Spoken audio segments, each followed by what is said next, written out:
Pinasok ni Annabel Rama ang katahimikan sa kasal ni na Richard Gutierrez at Sara Labati.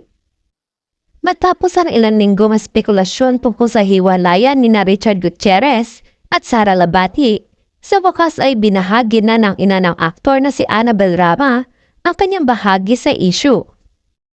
Si Richard, nasa bahay ko ngayon, 1 month na. Rama told ABS-CBN News on Thursday, stopping short of confirming rumors of a split. Pero unti-unti siyang lumilipat ng gamit sa Alabang. Dilipat na siya after Christmas.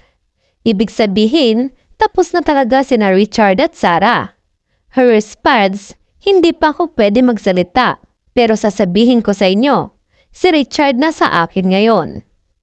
Kinumpirma rin niya na kasama niya ang 2 anak ni Gutierrez ngayon, ang mga bata na kay Richard.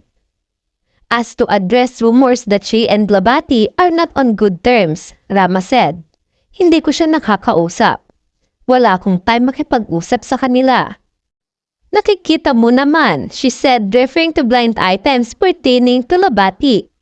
Nakikita mo naman hindi mo na kailangang magsalita pa. Nakikita mo na yan, si Richard trabaho ng trabaho. Yung isa nagwawaldas ng pera. Yun lang ang masasabi ko dyan. Mahirap para sa kanya kasi isang trabaho siya nagtrabaho. Wala siyang ibang ginawa kundi magtrabaho.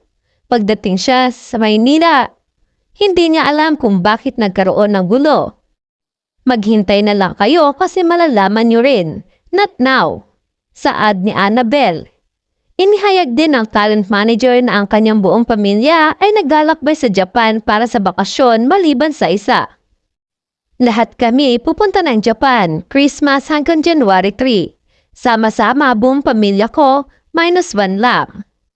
Hindi pa naglalabas ng pahayag si Richard Gutierrez at Sara Labati tungkol sa dapat nilang paghihiwalay at lahat ng iba pang issue na bumabalot sa kanilang relasyon.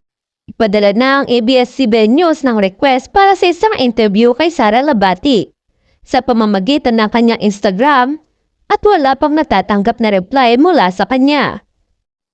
Hindi diretsahang sinabi ni Annabel Rama kung totoo bang hiwalay na si Richard Gutierrez at asawa nitong si Sara Labati. Gayunpaman, naging makahulugan ang kanyang mga binitiwang salita sa panayam sa kanya ni MJ Felipe.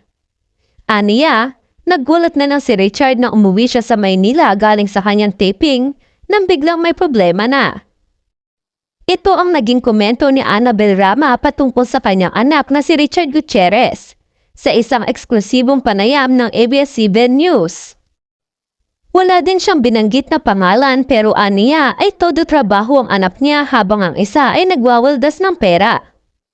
Aniya ay hindi pa siya pwedeng magsalita sa ngayon, pero aniya ay nasa kanyan si Richard.